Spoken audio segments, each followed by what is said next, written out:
Assalamualaikum warahmatullahi wabarakatuh. Sahabat Rahayu, para pemirsa TV yang berbahagia, yang dirahmati oleh Allah Subhanahu wa Ta'ala, Tuhan semesta alam. Bertemu lagi di channel YouTube saya setelah sekian lama saya tidak membuat sebuah video ya. Di dalam video kali ini saya akan sedikit menyampaikan edukasi tentang suwung ya, dan saya yakin panjenengan yang melihat, menonton, mendengar sudah tentunya banyak yang mengerti atau memahami tentang konsep-konsep tentang ilmu suwung ya. Cuman kita beredukasi membantu bagi saudara-saudara yang mungkin meminta suatu pencerahan di dalam batinnya, memohon kepada Tuhan, mencari petunjuk atas permohonannya, dan saya terkoneksi, terhubung, tersambung untuk menyampaikannya. Ini khusus yang betul-betul yang belum memahami. Jadi makna, konsep, definisi sebuah suwung itu sebetulnya tidak bisa ya diejawantahkan atau digambarkan, karena sesungguhnya itu adalah sebuah perjalanan spiritual yang sangat dalam. Bukan berarti suwung itu hampa atau kosong, tidak ada sesuatu apapun. Bukan begitu, tapi hakikatnya suwung itu adalah mentiadakan segala sesuatu yang ada di dalam dirinya, dan hanya Tuhan yang selalu diingat di dalam pikirannya, di dalam rasanya, sehingga sudah tidak ada yang namanya keinginan atau sebuah nafsu secara kemakhlukan. Dia hanya memandang Tuhan Sang Maha Hidup, Sang Maha Pencipta ini lebih dekat dengan apa? Dengan pandangan rasanya. Karena kita tidak bisa menyebut pandangan ini yang berupa pandangan secara lahiriah atau pandangan secara mata ya. Ini pandangan secara rasa. Jadi orang-orang yang sudah melalui proses suwung itu, ketika dia menerima segala sesuatu, contoh pemikiran di dalam akalnya, dia akan mengolah, akan menimbangnya. Betulkah ini adalah sesuatu pemikiran yang diridhoi atau direstui oleh Tuhan Sang Maha Pencipta, Sang Pemberi akal, atau ini adalah sebuah angan-angan pikiran nafsu sebagai makhluk manusia. Karena di dalam pikiran kita itu banyak angan-angan, jadi banyak keinginan yang didorong oleh hasrat atau timbulnya nafsu.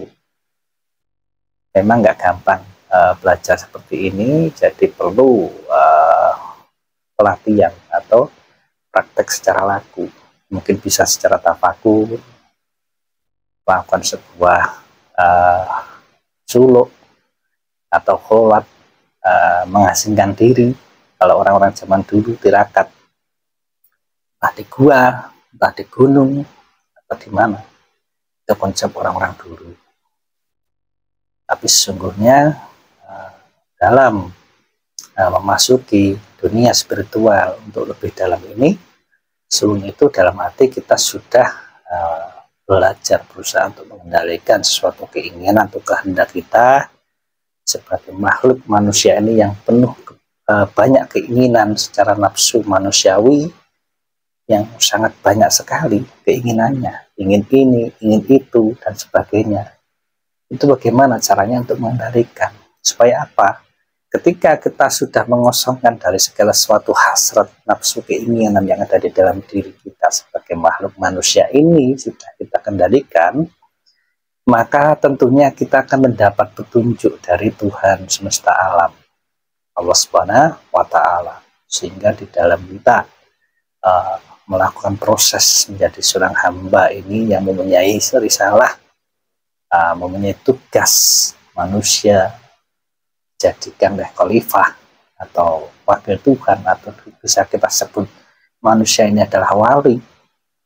Nah, disitulah tahapan-tahapan untuk menyapainya. Memang harus sudah bisa mengondisikan dirinya dengan suwung. Dalam kata suwung itu tidak berarti hampa, tidak memikirkan apa-apa ya, tapi hanya terfokus pada segala sesuatu yang tercipta, bahwa di sana ada yang maha menggerakkan, ada yang maha menyifati, ada yang memberi daya. Jadi keluar masuk napas yang diingat adalah Allah Subhanahu wa Ta'ala, atau Tuhan semesta, Sang Maha Hidup itu tadi, yang memberi kesifatan kepada seluruh makhluknya, yang memberi dayanya atas geraknya. Segala suatu aktivitasnya tidak luput daripada gerak sang semesta, sehingga betul-betul kita bisa merasakan suatu afal, asma, sifat. Afal itu adalah pergerakan. Dengan asma itu, dengan asma Tuhan, dengan apa? Dengan sifatnya Tuhan itu tadi, gitu loh. Kalau ada pun di balik itu ada pergerakan sebagai geraknya nafsu, maka di situ kita akan bisa menyaksikan ini gerak nafsu secara manusiawi yang selalu mengejar duniawi, atau ini gerak nafsu yang selalu mengejar rohani. Itu akan terlihat dengan lakunya masing-masing. Jadi hakikat daripada suwung ini tadi bisa kita definisikan bahwa suwung itu hakikatnya adalah sebuah pembersihan pikiran dan hati, supaya kita bisa menerima cahaya dari Sang Ilahi, sehingga kita sudah tidak terjebak dengan yang namanya nafsu duniawi, nafsu yang selalu ingin dituruti. Karena hakikatnya manusia itu panjang angan-angan, banyak hasrat nafsu yang ingin digapai, sehingga hidupnya akan selalu penuh dengan pikiran-pikiran yang tidak menentu, sehingga kolbunya itu akan tertutup, sehingga jauh dengan Sang Yang Maha Hidup. Jadi manusia tidak bisa menerima segala sesuatu apa yang diberikan, yang dititahkan, dianugerahkan oleh Gusti, sehingga manusia akan banyak menderita di dalam kehidupannya. Jadi ketika manusia menginginkan segala sesuatu dan mendapatkan sesuatu itu, apa yang didapatkan juga belum tentu menjadi sebuah kebahagiaan, karena tidak mendapat ridho oleh Sang Maha Hidup, oleh Gusti itu sendiri. Beda kalau kita selalu mengolah kejernihan hati, kejernihan pikiran, kita selalu menjaga kesuciannya, kebersihannya, maka kita akan bisa menerima apapun itu yang diberikan oleh Gusti, sehingga kita akan menikmati, kita bisa menyaksikan hidup yang singkat ini tidak akan menjadi ribet lagi, tidak akan membingungkan. Jadi kita berjalan itu akan berjalan secara alami untuk sampai tataran yang namanya suwung ini tadi, gitu loh. Nah, makanya ini perlu pelatihan, tidak hanya sekedar teori atau konsep, karena yang namanya suwung ini kalau di Palenggan Kearifan Nusantara ini ada pelajarannya. Mungkin berlatihnya diawali dari 1 jam, 2 jam, 3 jam, bahkan bisa sampai 24 jam. Ketika kita sedang duduk, kita berdiri, kita berjalan, ketika kita mau tidur, semuanya ada pelatihannya. Karena yang namanya suwung ini sudah mentiadakan, menghilangkan segala sesuatu, nafsu, hasrat, ego, keduniawian. Jadi kita sudah fokus kepada Sang Ilahi, Sang Maha Hidup, yang menyifati, yang memberi daya, atas nama Tuhan itu sendiri. Memang secara teori dan konsep ini gampang, tapi nggak gampang untuk dijalankan, ada pelatihan-pelatihannya. Maka dari itu, untuk menjawab teman-teman, saudara-saudara yang mungkin masih bertanya-tanya, intinya bagaimana panjenengan itu melakukan sebuah riadoh atau laku tirakat untuk mencapai tataran ke sana. Kalau panjenengan melakukan sebuah ritual semedi, meditasi, masih punya tujuan, keinginan, ingin itu, ingin apa, itu masih jauh dari yang dinamakan hampa atau kosong, karena masih banyak pikiran-pikiran yang tak menentu, hasrat ego yang ingin selalu mendapatkan sesuatu dari hasil tirakatnya. Ini tirakat pengen kaya, tirakat pengen mendapatkan kelancaran dalam bekerja, tirakat pengen ini, pengen sakti, pengen itu dan sebagainya. Itu masih jauh daripada konsep suwung ini tadi gitu loh.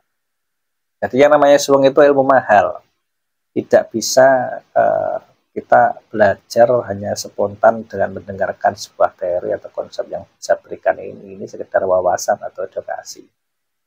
Nah dari itu semoga apa yang saya sampaikan ini nanti bisa bermanfaat untuk panjenengan, sedikit untuk beredukasi saja supaya lebih mengerti apa itu makna daripada sebuah suwung, kan seperti itu.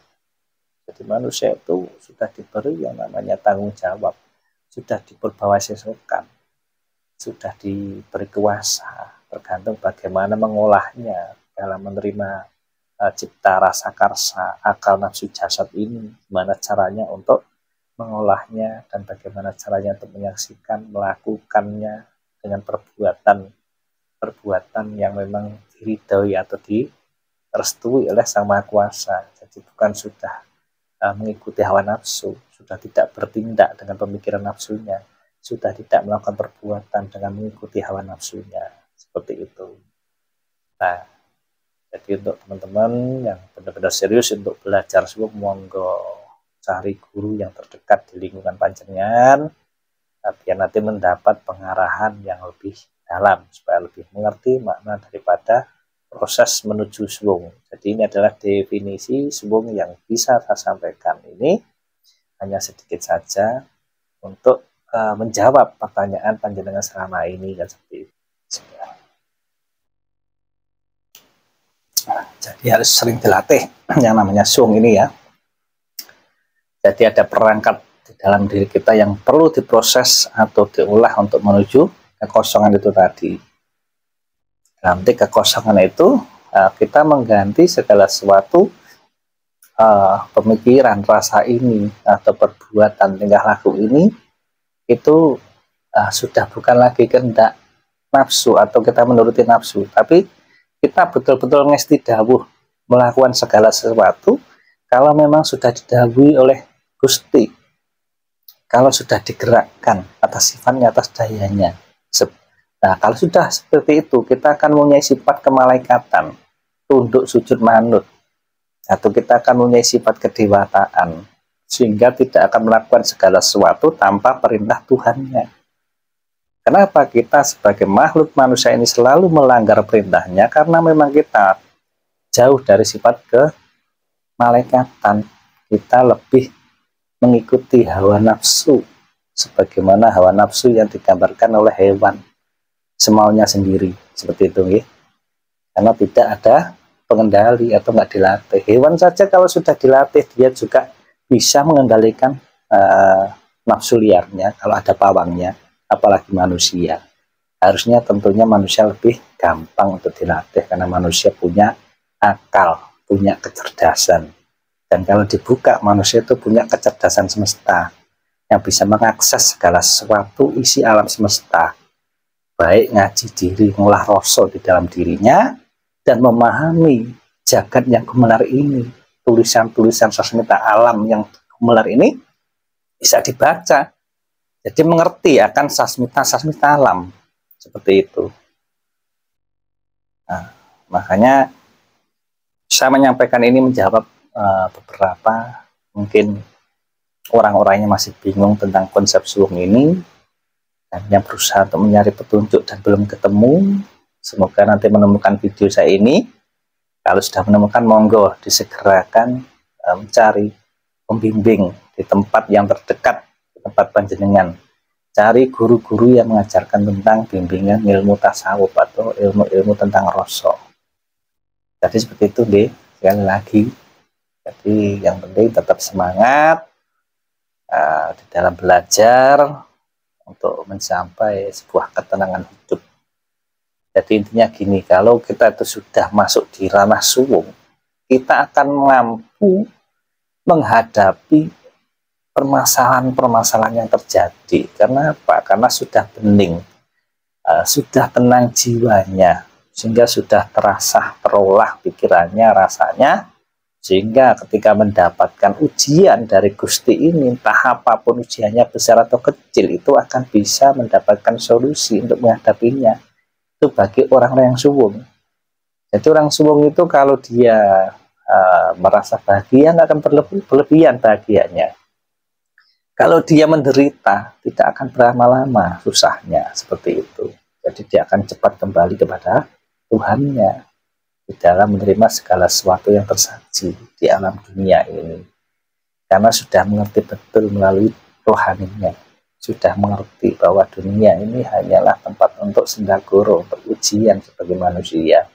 Di balik sendaguro itu ada ujian bagi manusia, sehingga manusia ini akan ditatar, akan mengerti tentang jati dirinya, tentang tugasnya.